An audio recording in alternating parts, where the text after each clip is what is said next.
Obrigado, Senhor, por essa oportunidade de culto e por estarmos aqui diante do Senhor nesse instante. Continue abençoando aqui aquilo que desse momento, Pai, houver de vir, venha do teu coração para a vida de todos nós aqui presentes. Que o Espírito continue, Senhor Deus, nos instigando, ó Pai, na direção de tudo que o Senhor deseja para nós, em tudo que acontece nesse culto e a partir dessa mensagem também. Nos abençoe. É assim que nós oramos, em nome de Jesus. Amém. Irmãos, nesse mês de julho, nós separamos um novo assunto então para cobrir e refletir aqui nas nossas noites de domingo, esse assunto chamado Reajustando Prioridades. Nós vamos olhar para esse assunto ao longo desses domingos, refletindo principalmente no livro do profeta Ageu. Semana passada nós começamos essa série olhando para Mateus 6,33, aquele texto ali da palavra de Deus, do reino de Deus e a sua justiça. Mas hoje a partir de hoje, nós nos dedicaremos a olhar esse curto livro da palavra de Deus, lá do Antigo Testamento, um dos profetas menores, profeta Ageu. O livro de Ageu tem 2 capítulos e nós em 3 domingos aí cobriremos aquilo que ele nos traz. E refletindo sobre prioridades, sobre reajustar prioridades, acerca do que são prioridades. E hoje o nosso assunto aqui, ele vai pensar exatamente do que a primeira parte do livro vai dizer, ali a partir do versículo 1. O tema que a gente poderia encontrar para esse tempo nosso dessa noite é: quando Deus não é priorizado. Então abra a sua Bíblia ou celular, lá no livro do profeta Ageu. Nós vamos ler os versículos então que nós temos para essa noite.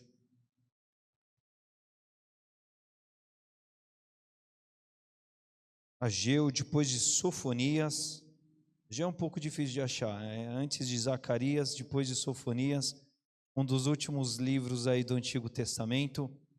Nós vamos leio aqui na Nova Versão Transformadora, versículos 1 a 7. O grande assunto de Ageu, profeta, é sobre prioridade também. Nós vamos ler aqui o que a palavra de Deus nos traz. Ageu 1, de 1 a 7, vai nos dizer assim.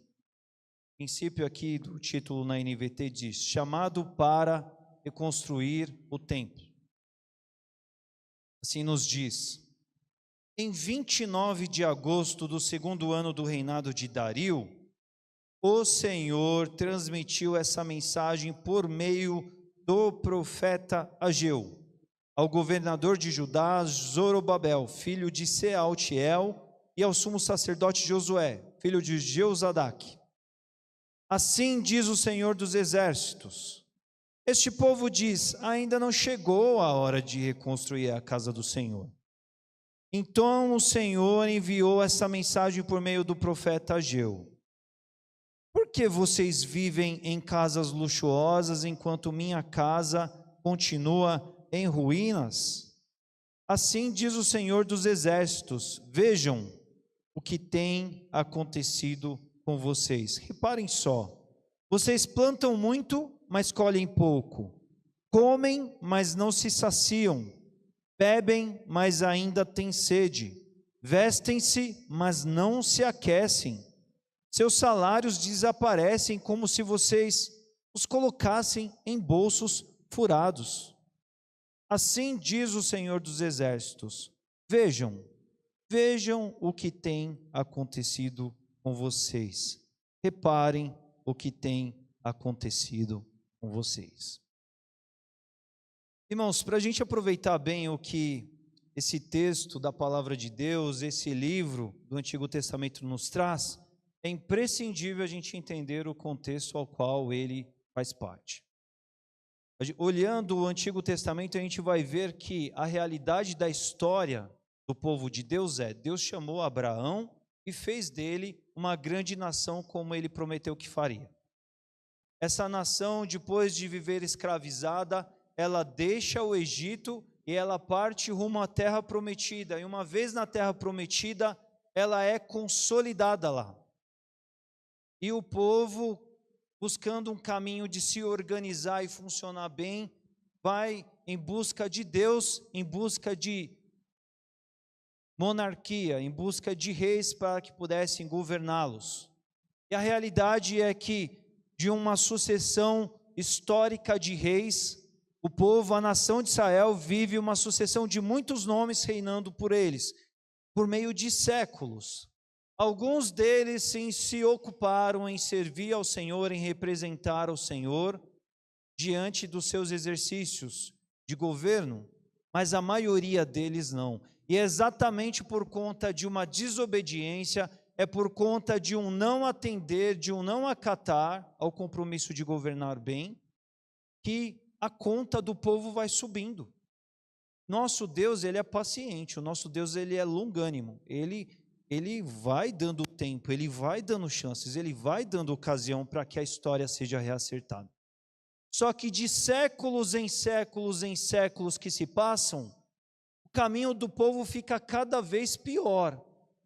E chega num dado momento, lá no ano de 586, que Deus dá um basta, e Deus fala assim: esse povo, enquanto nação, precisa de disciplina. E é ali naquele momento em que acontece aquilo que na experiência do Antigo Testamento nós chamamos de cativeiro babilônico. São 70 anos nos quais a parte sul do reino de Judá, é submetido a uma dura disciplina, 70 anos, para que aquela nação aprenda a não ser mais idólatra, aprenda a não mais trocar o seu Deus pelos ídolos aos quais faziam parte ali dos outros povos que viviam ao redor deles. 70 anos de cativeiro. Mas, assim como foi pré-anunciado pelos profetas, esse era um período determinado com começo, meio e fim.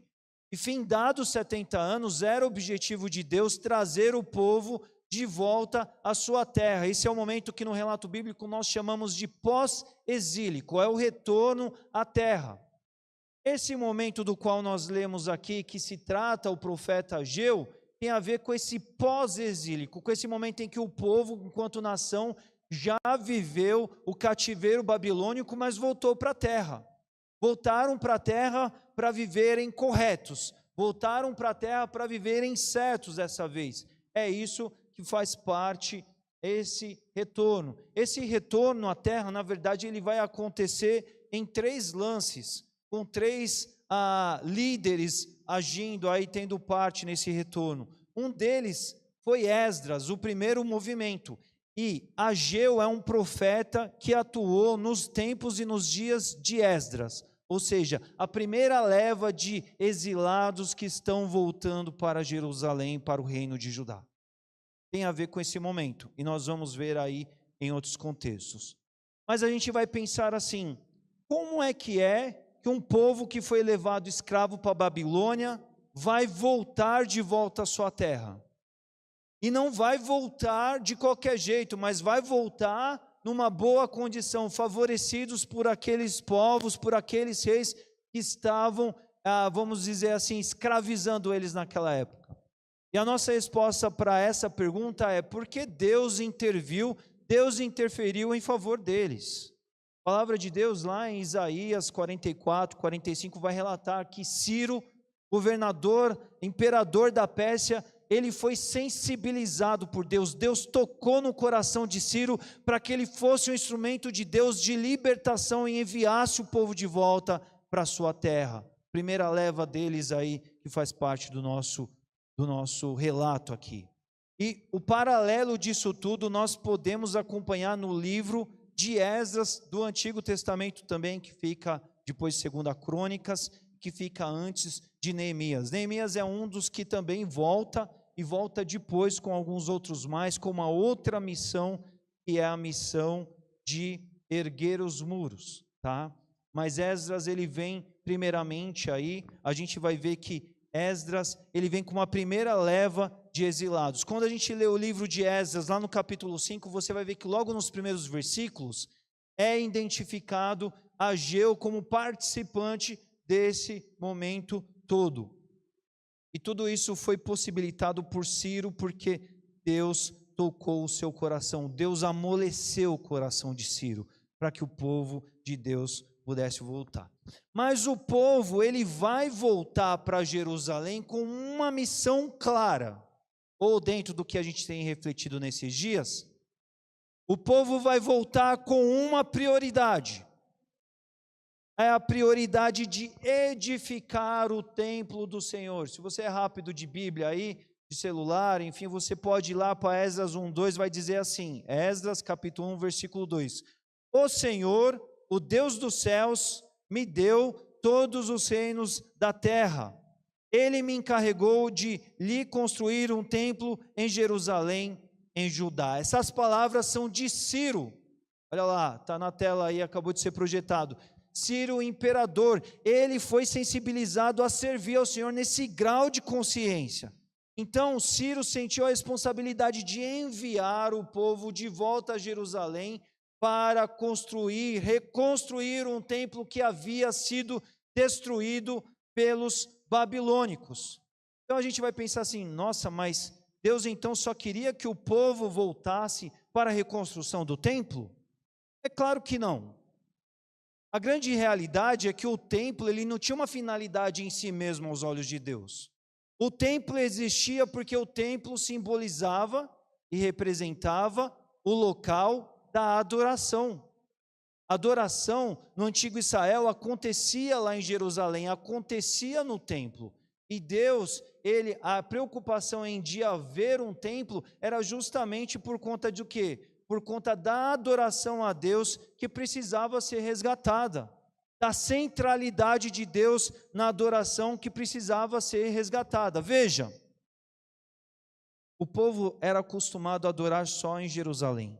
Eles viajavam lá épocas do ano para adorarem a Deus em Jerusalém. Os babilônicos vão lá e destroem, eles detonam com a cidade de Jerusalém e eles fazem questão de destruir o templo.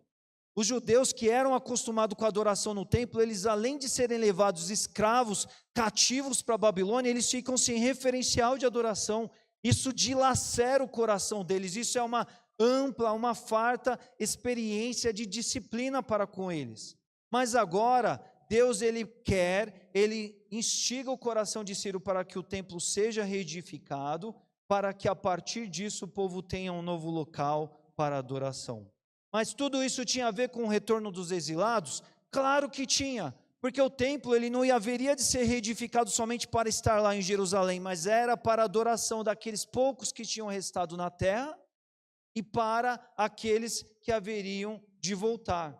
Mas Deus também queria resgatar a vida dos deportados? Claro que Ele queria. A grande questão é que aos olhos de Deus, a linha, a sequência da prioridade é muito clara. E tudo começa por Ele e deve seguir para Ele. Tudo vem de Ti, tudo vem de Ti, tudo é para Ti, Tu é a glória, nós acabamos de cantar. A primeiro indicador, primeira prioridade na lista de Deus é que tenha um templo onde esse povo aprenda a valorizá-lo, a me adorar, a buscar de todo o coração, a caminhar comigo. A estadia do templo naquele lugar era para que o povo vivesse a sua experiência de adoração. Mas toda a obra, a partir do templo, a partir da volta, a partir da obra que se desenvolveria para a edificação do templo, tudo isso tinha a ver com o propósito de Deus trazer de volta os seus, com certeza. Era um projeto nacional de retorno à sua nação.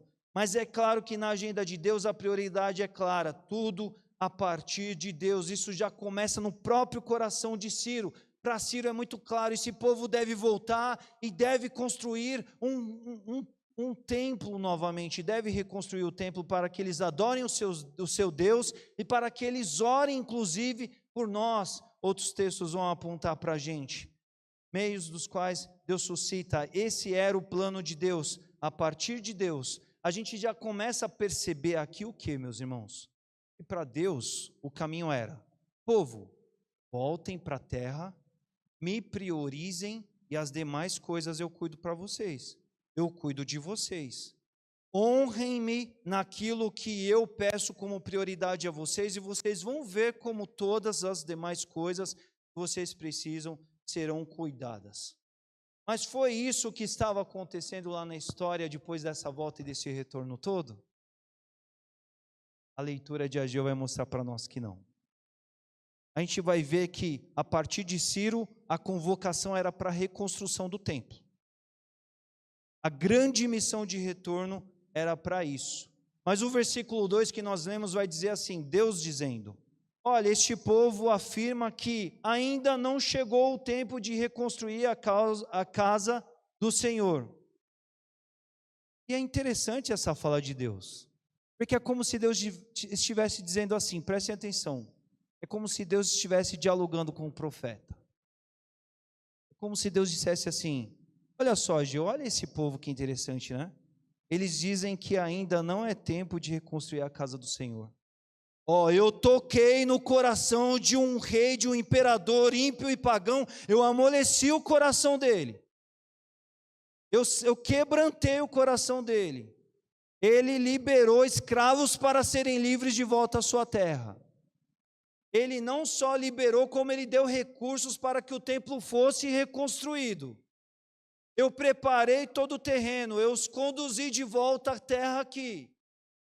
Eu tornei tudo possível. Eu estou dizendo, há uma missão, a missão é essa, a partir do próprio imperador foi dada a missão. Eu estou dizendo, em outras palavras, é tempo disso. Mas esse povo está dizendo, não é tempo disso não.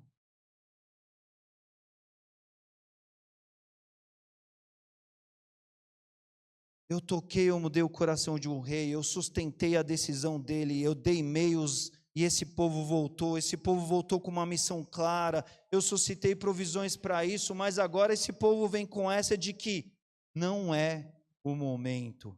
Deus deu todas as condições para isso, indicando que aquele era o momento, mas o povo olha para tudo isso e diz com uma atitude, não é o momento. Mas no paralelo, outra coisa acontece, está aí no versículo 3. Enquanto isso, vocês estão morando em casas de fino acabamento.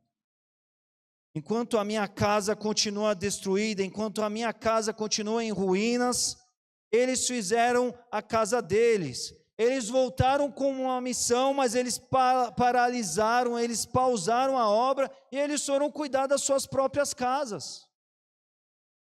Eles descontinuaram o projeto da casa de Deus, que era a missão principal, ou seja, eles mudaram a prioridade.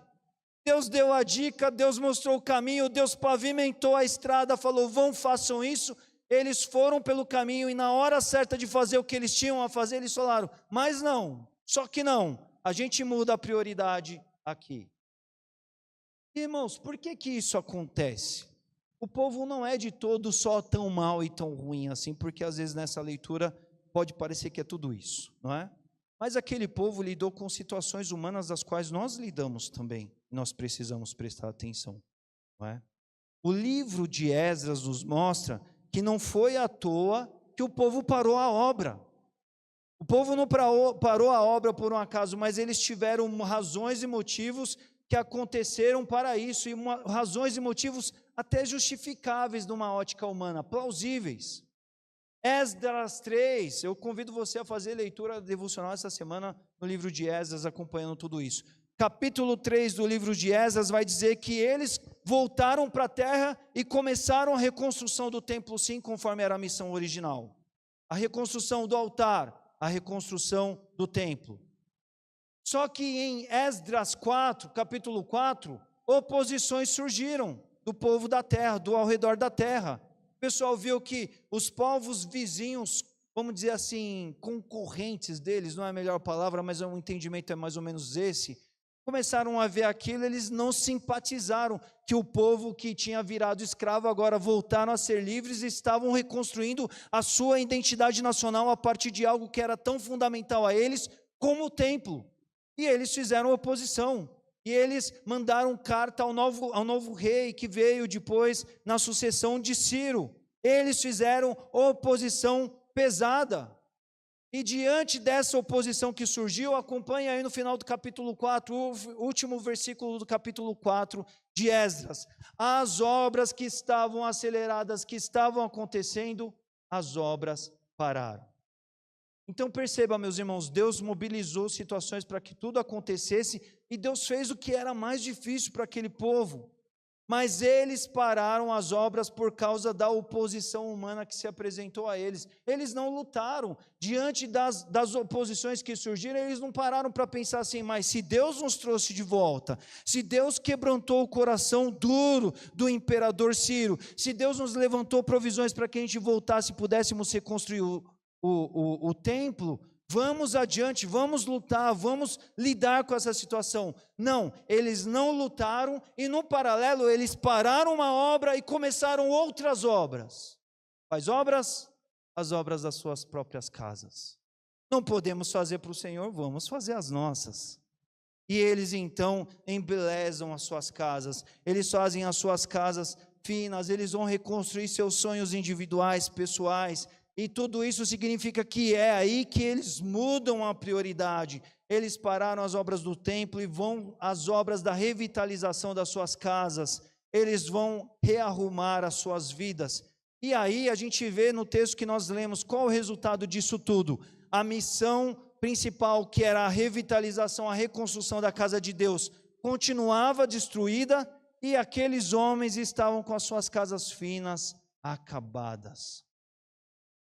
E aí é interessante que na progressão do que Deus está falando por meio do profeta Ageu, Deus pergunta e fala assim, aonde foi que o caminho desses homens se deu? Para onde esses caminhos os levaram? E é aí que a palavra vem da parte de Deus por meio do profeta. Você percebe que eles tinham tudo, mas na verdade eles não tinham nada? Versículo 7 vai nos mostrar isso. Vejam onde os seus caminhos os levaram. Quando vocês mudaram a prioridade, na medida em que vocês deveriam seguir uma prioridade, a agenda de Deus, a prioridade de Deus, vocês abriram mão dela e vão para suas próprias prioridades, vocês até correm atrás das coisas, mas as coisas não são tão bem sucedidas quanto vocês gostariam que elas fossem. Não é? Versículo 6 vai dizer aí para a gente, olha, vocês plantam muito, mas colhem pouco, vocês comem, mas não se saciam, vocês bebem, mas ainda têm sede, vocês vestem-se, mas ainda não se aquecem, seus salários desaparecem como se vocês os colocassem em bolsos furados. É Deus dizendo, olha, vocês vão dando o curso de atenderem prioridades erradas, e percebam só na onde tudo isso dá. Vocês se tornam vazios, mesmo com todas as razões aparentes para não estarem assim. Vocês se sentem insaciados, vocês não se sentem completos, vocês se sentem com todas as condições em tese para estarem bem. Isso não supre o calor, o anseio do coração de vocês. E a palavra de Deus é: vejam aonde os seus caminhos os levaram quando vocês mudaram a prioridade. Veja o que acontece quando houve prioridade de vocês naquilo que não deveria ser prioridade. Deus indica sobre o afastamento da mão, da bênção dele sobre eles. Porque é isso que Deus está falando. Olha, por que vocês não se contentam? Por que eles não estão plenos? É porque, embora tendo tudo, a minha bênção não está sobre eles. E desde sempre a bênção de Deus é um elemento fundamental para o homem. Isso aqui acontece no tempo de Ageu, mas a gente pode ver isso em qualquer postagem, em qualquer feed de rede social do nosso tempo. Gente que tem tudo, mas não tem sabor o tudo que a pessoa tem. Porque falta a bênção de Deus. Porque a prioridade não está onde deveria se estar. É Deus ilustrando há tanto tempo atrás, por meio do profeta Ageu, sobre o que estava acontecendo aqueles homens. Depois do pós-exílico, o povo aprendeu.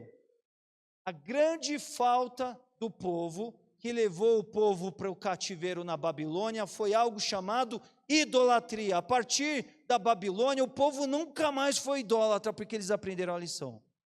Só que daí eles mudaram as prioridades. Talvez, em outras palavras, a gente poderia dizer, eles estipularam um outro tipo de idolatria. E a partir disso, mesmo no pós-exílico, mesmo depois da disciplina, mesmo depois com oportunidade de aprender e começar a acertar para sempre, o povo volta à desobediência, o povo reincide na desobediência, mas agora sobre um novo formato. Meus irmãos, alguns pontos que nós vamos desenvolver aqui nessa noite, à luz disso que a gente vê que o profeta Ageu registra em direção àquele povo ali. Quero chamar a atenção de vocês para a prioridade de Deus. Deus, ele tem prioridades para nós. E Deus nos dá todas as condições de vivermos as prioridades que Ele tem para nós. Esse é o primeiro ponto que nós precisamos nos lembrar. Deus não vai pedir algo do qual Ele não nos dê condições para que a gente atenda. Deus não vai nos comissionar, nos convocar, nos chamar para algo do qual a gente não dá conta. Se Deus tem uma lista de prioridades, se Deus apresenta essas prioridades para nós, pode ter certeza que Deus dá todas as condições para que essas prioridades sejam supridas. Foi assim com esse povo. Deus mudou o coração de um imperador ímpio. Meus irmãos, vocês fazem ideia do que seja isso? É possível porque não há impossíveis para Deus. E isso a gente já começa a refletir para a gente também, porque muita gente às vezes para com o projeto de Deus porque acha que não tem condições de vivê-lo. Como Deus vai convocar, vai propor algo para a sua vida do qual Ele não te dê condições para isso? Deus não nos cobra, Deus não espera de nós por algo do qual Ele não possibilitou antes, por meio do algo do qual Ele não preparou um caminho para que aquilo seja viável e possível para nós.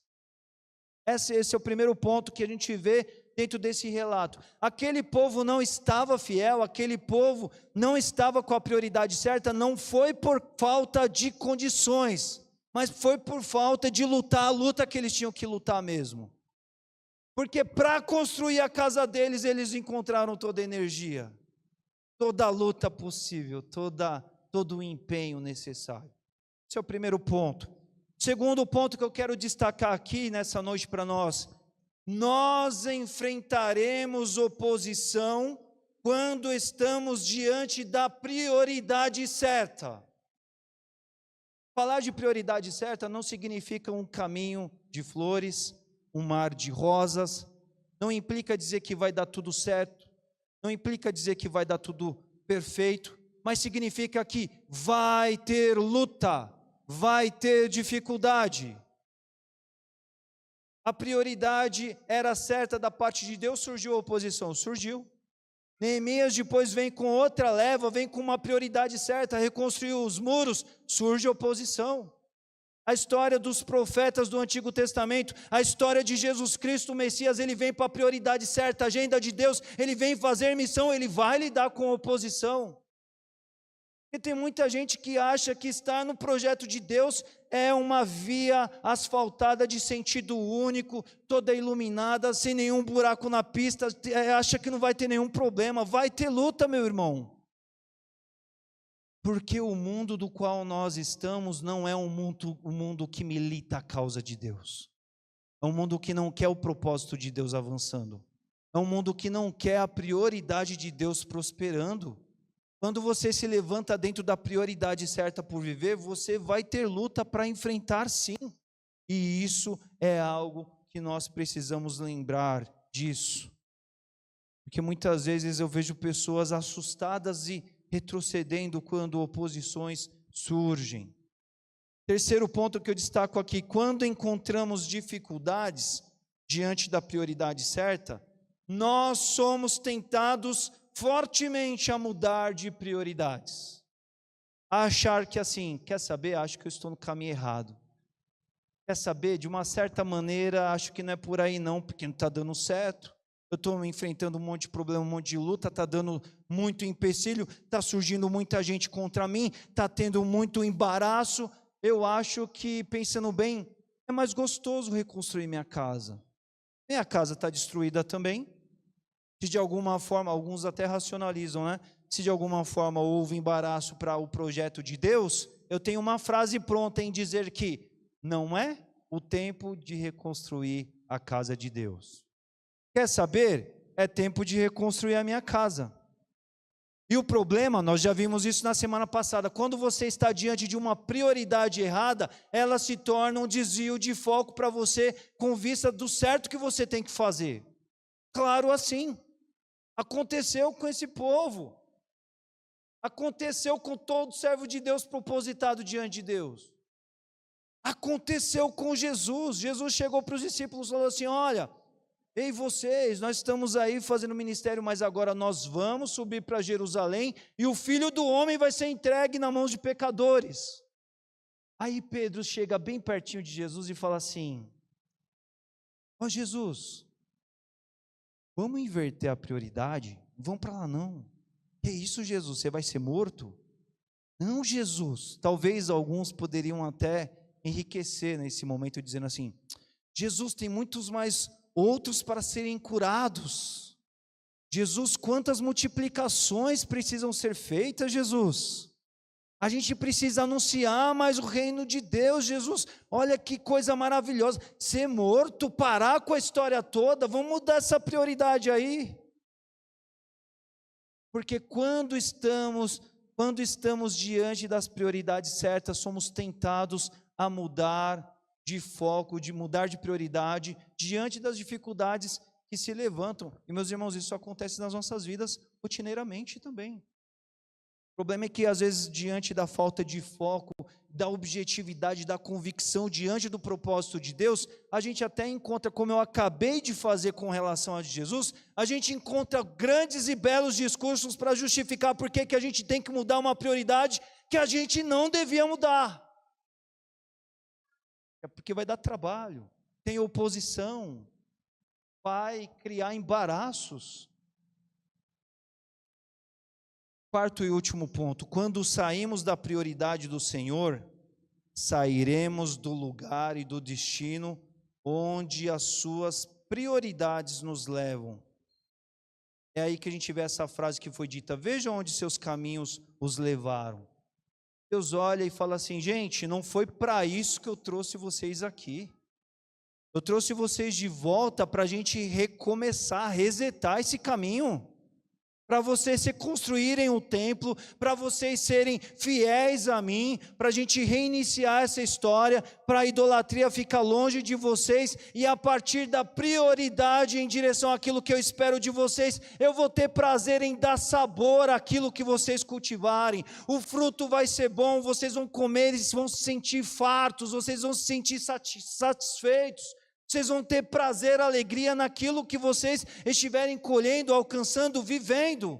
Mas olha onde o caminho de vocês os levaram.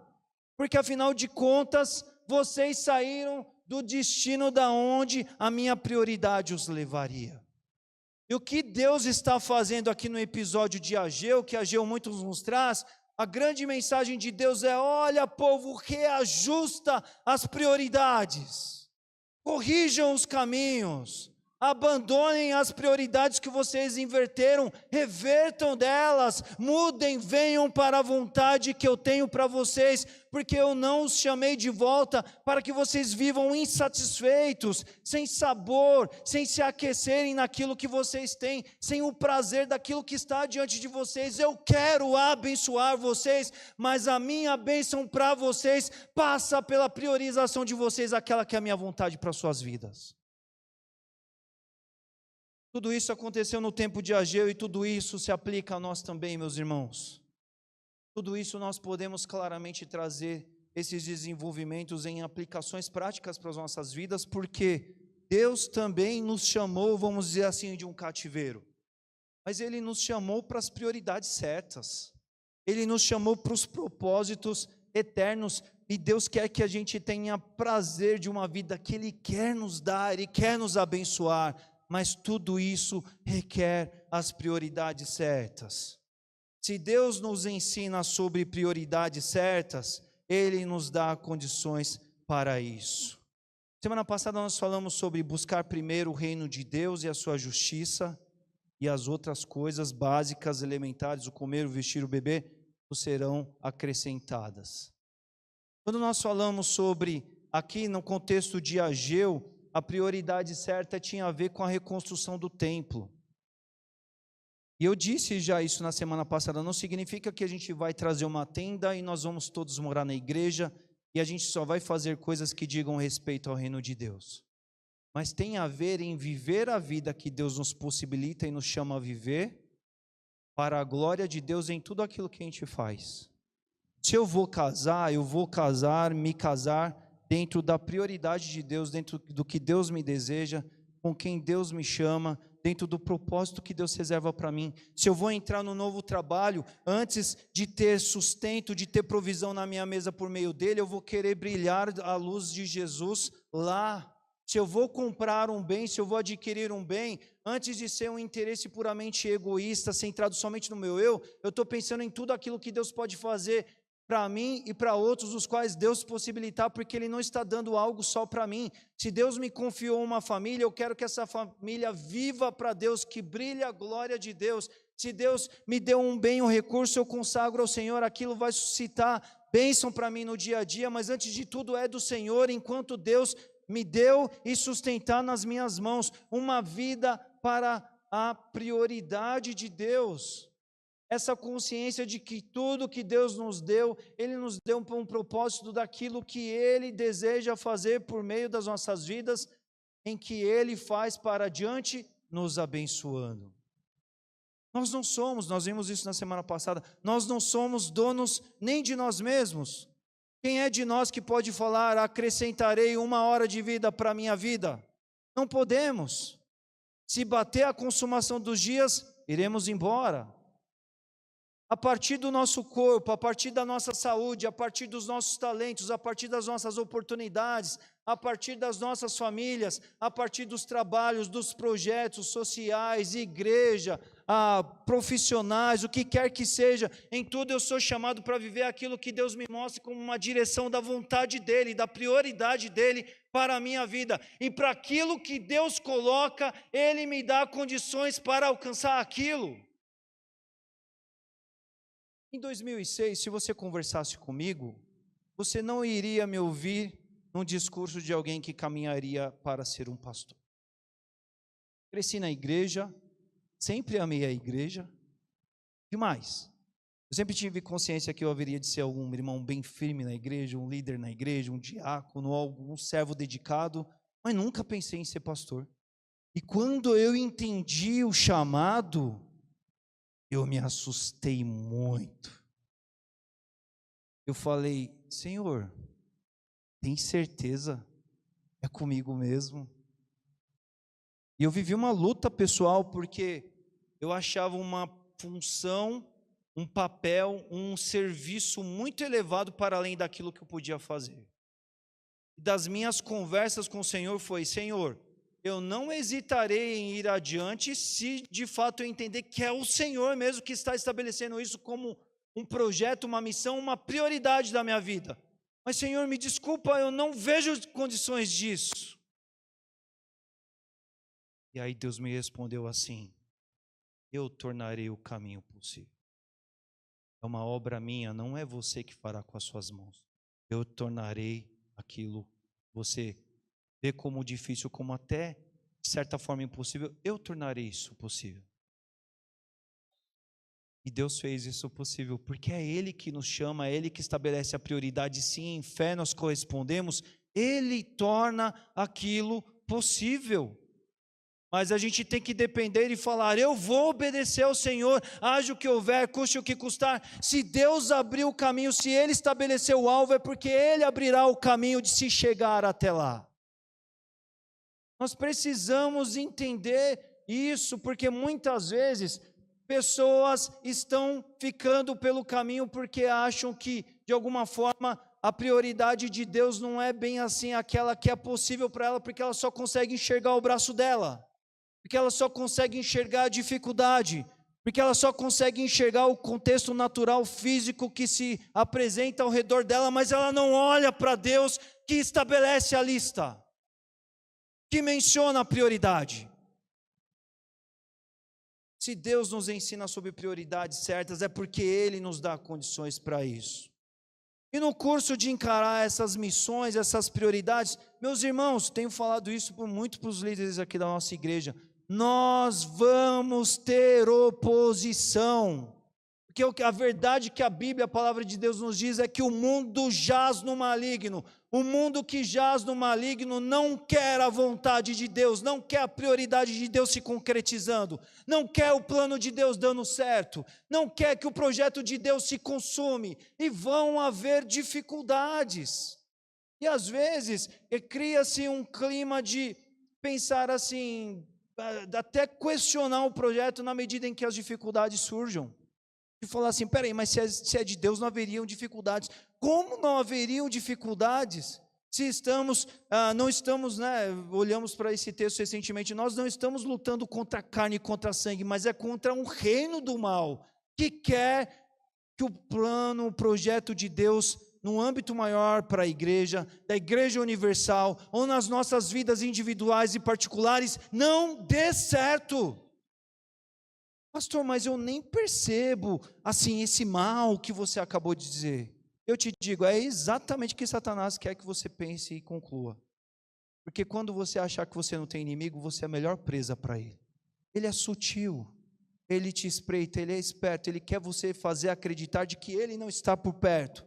Porque daí ele vai usar meios, pessoas, informações, circunstâncias para problematizar o teu caminho, para suscitar oposição e te tirar da prioridade certa de Deus para a sua vida, para a sua caminhada.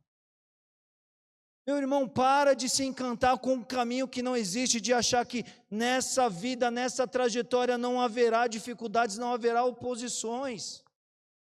Nosso Jesus, ele teve a maior missão dada por todas, dificuldades de todas as ordens, e isso não é porque ele era o Filho de Deus, não é porque a missão dele era a maior de todas, é porque no caminho de viver a vontade de Deus no mundo de queda, no mundo caído, vão haver oposições, mas maior é o que está em nós do que o que está no mundo. Vamos nos lembrar dessa certeza para a gente lutar a luta que nós temos que lutar. E também, em meio ao curso da nossa caminhada, também seremos, e como seremos tentados a mudar de foco, mudar de prioridade. Esse pé aqui, eu acredito que as dificuldades que muito permeiam o povo de Deus são duas. Primeiro, que o povo de Deus, muitas vezes eu me preocupo em ver um povo de Deus com falta de foco, com falta de certeza, com falta de uma compreensão clara do que é propósito, do que é missão, do que é objetivo de Deus para a vida dele. A igreja do nosso tempo, o povo do nosso tempo pensa assim, que o grande chamado de Deus é você nascer, crescer, se casar, ter a sua família, ser abençoado no curso desses papéis, ser feliz, morrer bem e ir para o céu celebrar uma vida de vitória na presença do Senhor. Só isso. Mas no curso disso tem muita gente buscando o céu, que é lá, aqui nessa terra.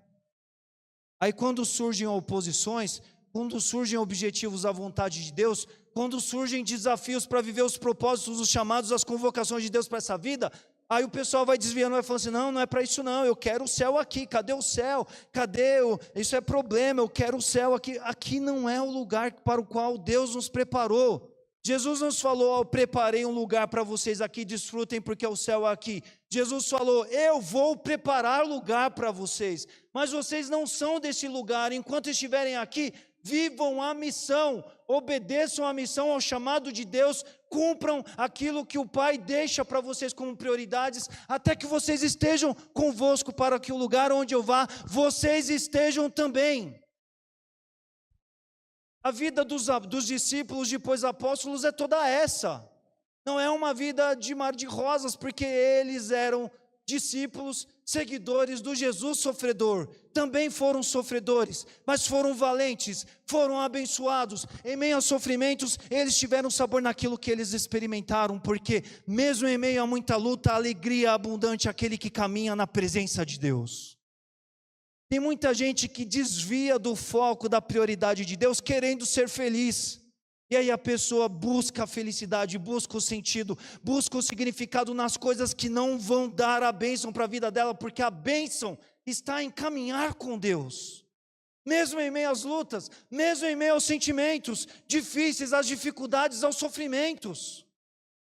É por isso que o evangelho de Deus é loucura para aquele que não crê, porque ele fala assim: como esse pode sofrer tanto e estar tão feliz assim?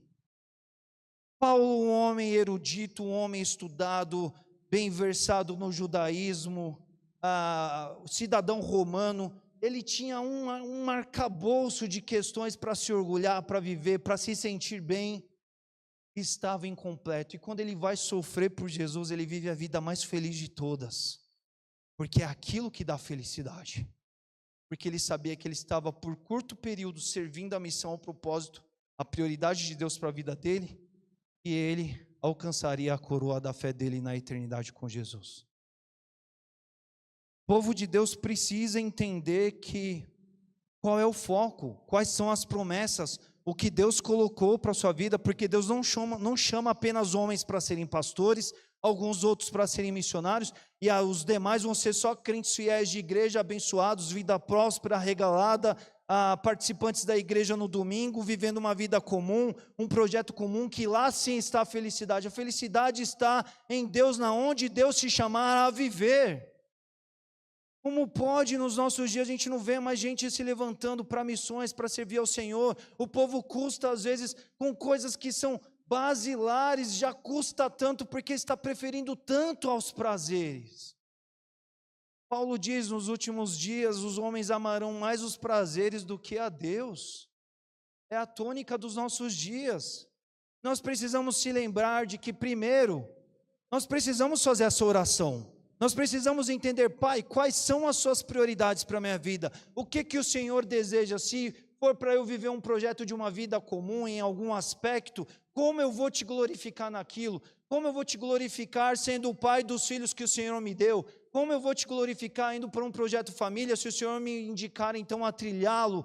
Como eu vou te honrar sendo profissional na onde o Senhor me colocar para trabalhar? Como eu vou te honrar sendo vizinho na onde o Senhor me colocou para ser vizinho de outras pessoas? Como eu vou mostrar a tua luz sendo a igreja, sendo um membro na igreja ao qual o Senhor me colocou para viver, para os de dentro e para os de fora? Pai, o que o Senhor espera de mim? Qual é a tua lista? Qual é a tua prioridade para a minha vida? Porque tudo começa no Evangelho, na cruz do Calvário, mas começa lá. E tem uma jornada daquilo que Deus quer fazer por meio da tua vida. Devemos levar em conta também, essa mesma pergunta se repete para nós: aonde os nossos caminhos têm nos levado, em que lugar as prioridades que a gente tem definido têm nos feito chegar? A gente tem chegado no lugar de Deus, no lugar que Deus esperou que a gente esteja? A gente tem colhido, alcançado bênçãos completas, plenas de Deus?